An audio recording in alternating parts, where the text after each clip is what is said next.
salaamaaleykum mbokku SeneNews mbokku télé internet yi ñu ngi leen di nuyu bu baax man maa ngi tudd Elimane Seye nekk doom ci Mamadou Seye mi nga xamante ni moom la affaire bi daal. est-ce que mën nga ñu expliquer clairement lan moo tax paa bi mu jëlee vaccin yi ba tey yéen seen fit toogul. waaw laataa muy jël vaccin bi sax muy suñu papa laataa muy jël vaccin bi ñun doon nañ ko alerter naan ko pour vaccin bu mu ko jël. mais moom esprit de patriotisme am à chaque fois dafa respecter mesures barrières yi fi mu toog nii fi ñu nekk nii fii lay nekk du fi génn dem na ba nga xamante ni àjjuma sax daaw ko génn di dem julli ji dafa confiné woon boppam moom moo confiné woon boppam carrément tamit ba vaccin yi jotee tamit moom moo njëkk a wane esprit de patriotisme pour ne man puisque doomu gox bi laa te moom exemple la fi mu nekk mu ne xaaral ma génn dem vacciné wu ji su boobaa askan bi dinañ ñëw tamit dem vacciné wu en masse mais malheureusement ce qui se passe le 12 mars mu dem génn dem vacciné wu ji ba mu vacciné wu jee ñëw duggaat ci biir kër gi quelques minutes mu ne yaramam dafa commencé diis xam sa affaire bi réaction immédiate la dafa ñëw mu ne yaram bi mi ngi commencé diis si la demee ci douche bi après mu duggaat le lendemain mu génn xaw a doxantu tuuti duggaat ci biir néeg ba mu duggee à 2 heures ndeke daanu na fi nga xam ne moom la nekk daanu fa ba jëbi teppeeku ba ñu ñëwee yóbbu ko tamit ñu jox ñu ay résultats yoo xamante ni dafa AVC automatique te moom ba muy dem di vacciné wu ji dem naa vérifié ji waat ko fi nga xamante ni moom mooy ci hôpital bi ba muy dem vacciné wu ji ñoom nee nañ carnet bi dafa vierge parce que amul benn maladie boo xamante ni moom déclaré na ko laataa muy vacciné wu waaw mooy maanaam feebarul kon ñu njortuwuñ sax on affirme que ni vaccin bi nga xam ne moom mooy AstraZeneca bi nga xam ne moom lañ vacciné paa bi moo jël paa bi moo ko def li nga xamante ni benn malaise boo xamante ni ba mu retrouvé wu ci maladie bi nga xam ne moom la ñuy wax AVC waaw sur cela tamit ñi ngi alerter à l'état du Sénégal di alerter ministre de la santé ne ko li nga xamante ni mu ngi koy def vaccin bi nga xamante ni tubaab bi nee nañ baaxul ñun tamit am nañ si ay cas constaté nañ si lu leer peut-être yeneen Sénégal yi dañoo ragal a wax mais ñun de ñu ngi leen di affirmer ne vaccin bi nga xam ne mooy AstraZeneca moo tëral suñu papa fu mu toll nii ba tey jii nii. paa bi ban ñaata at la am ak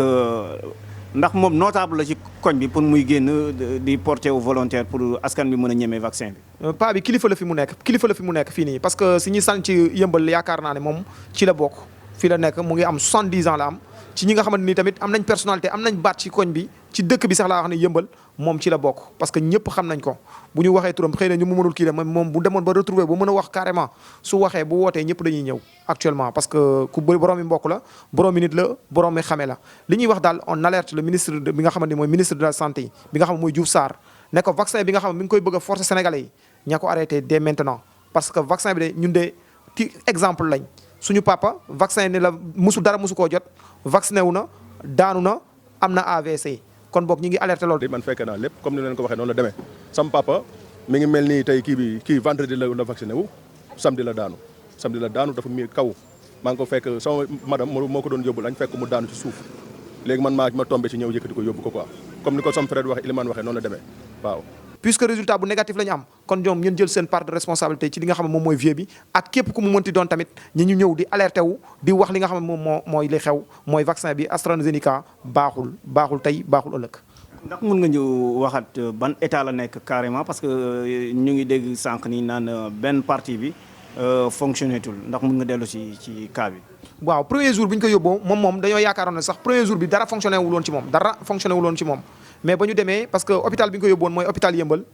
ak tamit hôpital yëmbal lañu ko yóbbu ba ñu ko yóbboo tamit ambulance bi ñu yóbbu sax y avait pas de médecin y avait que nous ñun ñoo fa demoon pour de yóbbu ko ambulance ba mu daj mooy amul benn médecin boo xam ne assisté na ko te foofu noonu lañ ko piqûré foofu la daanoo te benn médecin assisté wu ko jusqu'à maintenant ñun ñoo jël suñuy faible moyen dem yóbbu ko fi nga xamante ni moom mooy mu def rajo bi nga xam ne mooy rajo bi nekk ci bopp bi fay 50 000 yeneen yi si des sax ay frais la bien vrai que mooy suñu papa la loolu li ñuy fay sax jarul ñu koy wax fay ci frais yooyu noonu yëpp ba mu retrouver santéem bi bi nga ko retrouver tamit dañu naan retrouver santéem sant te yàlla tax la mais benn partie bi nga xam ne moom mooy partie droite bi ça ne fonctionne plus actuellement waaw fu mu jëlee vaccin bi ñoom ñoo ko kii nii dañ ñoo ko woon sax ñu téye ko si biir kër gi ba lundi bañ ko indee ci biir kër gi nag dañoo gis ne mi ngi commencé di perte connaissance di dem ba muy commencé perte connaissance si lañ jëlee ak suñu volonté bopp ne kii mënta xaar lundi kan ñu yóbbu ko suñu hôpital bi nga xam ne moom la ñuy dem wasu suñu àq mais moom benn partie bi nga xam ne mooy partie droite bi ba léegi ça ne fonctionne pas. est-ce que alerté ngeen autorités yi fi nekk maanaam monsieur le maire wala ay député wala ñi nga xam ne ñoom ñoo fi nekk ay notable waaw je pense que maire bi yëg na ko moom woo na ma jour bi sax woo na ma parce que moom xamul woon ba xam loolu la woo na ma directement parce que su ma dara méttee daf may woo ba ma wooyee nee na ma diw ba xam sa papa mi ngi tane lu ko jot ma wax ko expliquer ko mais on n'a pas développé pour wan ne ko vaccin bi la ak yooyu noonu mais ce qui concerne li nga xamante ni mooy médecin chef bi nga xamante ni moom mooy chef district bi kooku démb toxoog nañ waxtaan nañ bind na sax rapport ba envoyé ko ñu mu ko war a envoyé foofu signalement yooyu yëpp li nga xam mooy wàllum administratif bi yëpp def nañ ko ba pare laataa ñuy ñëw ci télévision yi di wax. tamit ñi ngi alerté loo xamante nii puisque même bi ko ministre bi demee jël en charge bi ñu ko yóbboo Dabax Malick ñi ngi gis ay tan ci moom ñi ngi alerté bu ñu ko yóbbu Fann tamit fu ñu ko yóbbu Fann wala ñu yóbbu ko benn hôpital ñi ngi xool suñu kii ak yooyu noonu ñi ngi xool suñu papa di ko xool bu baax a baax lépp luñ ci def pour sànk ko wala pour leneen ñun ñu ngi taxaw te dinañ wax dinañ def lépp lu nga xam ne moom lañ ci war a def kooku daal nous alertons ministre de la santé bu baax a baax mu jël ko en charge à 100% ñun ñu ngi doon di leen xool. fii ci hôpital Mame Abdou Aziz bi d'accord mi ngi doon s'améliorer ndànk-ndànk mais léegi ñoom nee nañ jël nañ ko en charge pour yóbbu ko hôpital Fann Ndorol la ko xaw ma loolu lañ wax mais léegi tamit d'accord dëgg la jël nañ ko en charge mais ñu ngi leen di mettre en garde pour en cas foofu lu ci mënti am rek ñu xam ne ñoom la ba yeboo ñu jël seeni précaution bu baax a baax parce que ñun pare nañ. yaa ngi ma doon wax ni paa bi moo la gën a wér ndax mun nga dellu si ci état de santé am ak léegi fu mu toll. waaw loolu nga wax dëgg la sama papa bi ma koy mujjee gis maa ngi ko gis mercredi ak jeudi bi yëpp gis naa ko moo ma gënoon wér foofu état de santé am nice amul woon benn problème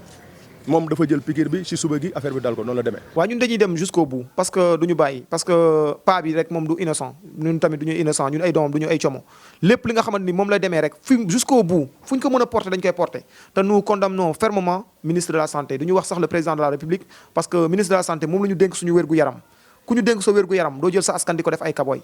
te ñun fii xëy na France mën na d'accord seen i vieux nekk ay kaboy ñu éliminer leen mais ñun dañoo tàmm di dund ak suñuy papa dañoo tàmm di dund ak suñuy maam kon ñun ñu bàyyi ak suñuy papa bàyyi ñu ak suñuy maam su nekkee monde bi dafa am problème ñi am problème faneen mais Sénégal ni mu mel nii bëgg nañ ko kon nag jëruñu fi benn vaccin boo xamante ni day éliminer suñuy papa di éliminer suñuy waajur ak nag ñu ngi leen di topp jusqu'au bout fépp fu mu mënti am au-delà de média bi sax ñun ñu ngi pare pour dem fa ci kàttanu yàlla pour nga xamante ni dinañu poursuivre parce qu'on a beaucoup dépensé